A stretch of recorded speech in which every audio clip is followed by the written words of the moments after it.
Bible is full of true and exciting stories. One of the most exciting of all is the story of David.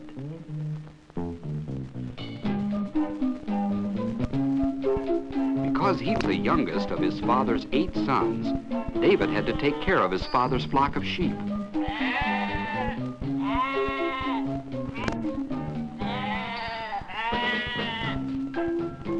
Now, being a shepherd boy wasn't exactly fun. Wild animals sniffed and snarled at the boy and the flock.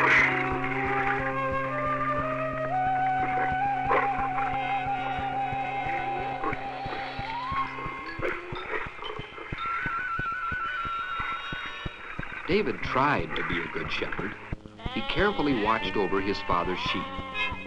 One morning, when a little lamb strayed away from the flock, a big lion suddenly sprang upon it. Great fear came to the boy's heart. What should he do? The voice in David's thoughts seemed to say, "Run for your life."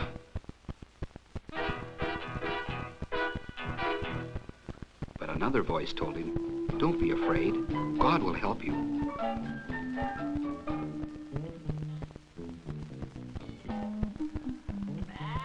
Wisely obeying the second voice, the young shepherd ran to the lion and grabbed the big animal by the beard. Now it was Mr. Lion's turn to cry for help.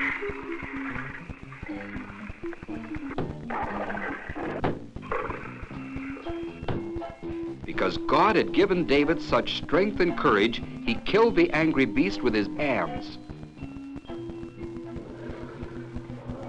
Another day, a bear came prowling through the grass looking for dinner. Then he saw the shepherd boy, carefully tending the sheep. "Just growl a bit, and that shepherd boy will run off and leave all those sheep alone," the bear probably thought to himself. But he was in for a surprise. David didn't run. Instead, he picked up his shepherd's staff and gave Mr. Bear the beating of his life. God saw David's adventures and was very pleased. A boy brave enough to kill a lion and a bear, and yet tender and loving enough to pick up a harp and sing praises to God.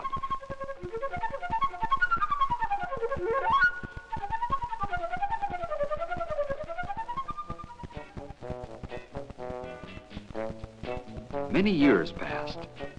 Then one day, God sent his servant, the prophet Samuel, to the house of a man named Jesse in the village of Bethlehem.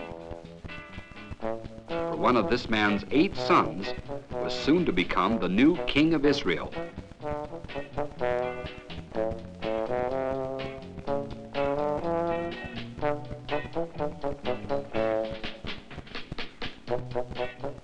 Jesse rudely asked the visitor, "And just what do you want?" "God sent me to anoint one of your sons to be the future king of Israel." This pleased Jesse very much.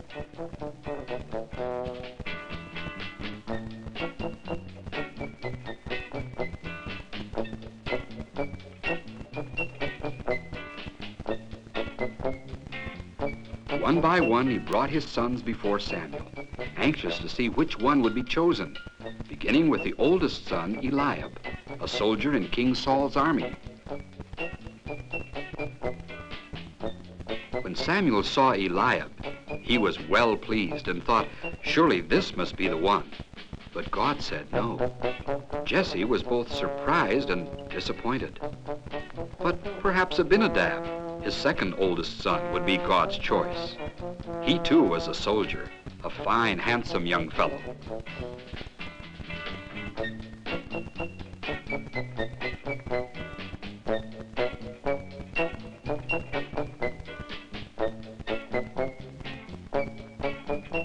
Again, Samuel was well pleased. What more could God ask for? But God rejected Abinadab too. Jesse had 5 more sons at home. One by one, they appeared before Samuel. One by one, Samuel had to refuse because God would not choose them. Shammah, the last of the 5, thought surely he would be the one. He was tired of working, tired of taking orders from his older brothers. He would much rather be king and eat, sleep, and be merry. Are these all your sons?" Samuel asked. Jesse answered, "No, I have one more, but he's the youngest of them all and just a shepherd boy. I'm sure God wouldn't want him."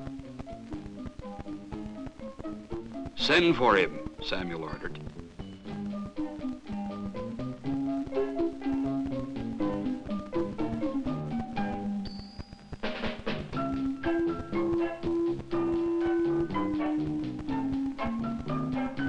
David came home, not knowing for what reason.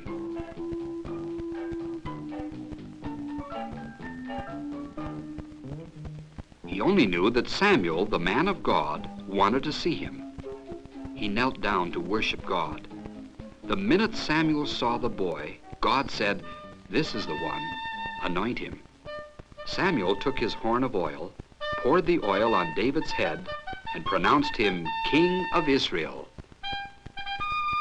Imagine how the older brothers felt. God knew their thoughts too. Envy, jealousy, malice, pride. In David's heart, God saw love, joy, peace, and faith. God wanted a king who was obedient, brave, and faithful. Someone who would look after his people just as David looked after his father's sheep. Even though Samuel, the prophet, anointed David as king of Israel, a man named Saul still ruled over the people. For many years, they had been like slaves to a wicked nation of people called the Philistines. The king had trained a strong army. They fought many battles. But King Saul did not have a clean heart, so God could not bless him with victory over the Philistines. One day, when the Israelites and the Philistines met on the battlefield, a Philistine giant appeared.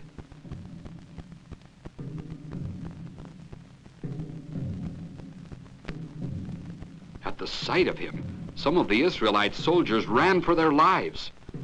Others became so frightened they couldn't run. Kings know what to do. Then God sent David to the battlefield.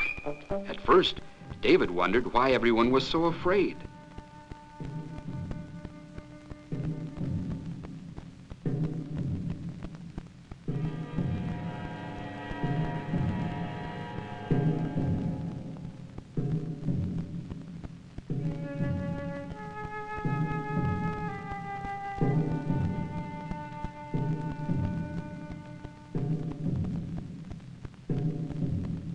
Then he saw Goliath, the champion soldier of the Philistines. Goliath stood over 9 feet tall. His armor alone weighed over 200 pounds. "Send a man to fight against me, you cowards. If he kills me, then we Philistines shall be your slaves. But if I kill him, then you shall be our slaves." "Why be afraid?" asked David.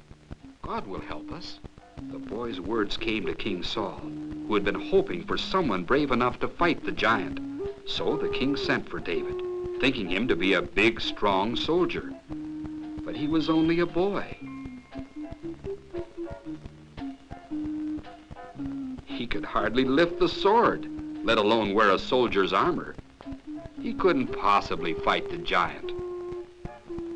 David told King Saul how God had helped him kill a lion and a bear. "Let me fight Goliath the giant," David said. Reluctantly, Saul gave permission.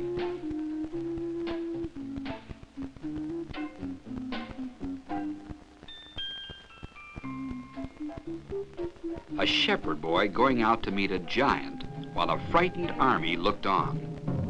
Goliath, who had been waiting 40 days for someone to come against him, became very angry.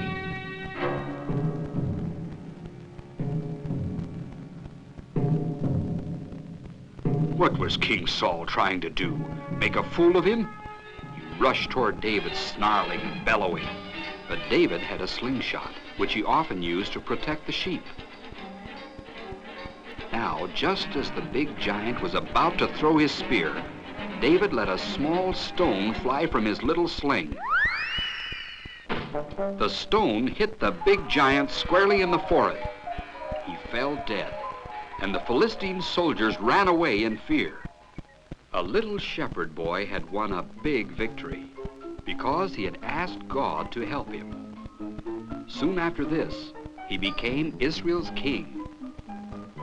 Do you ask God to help you with everything you do?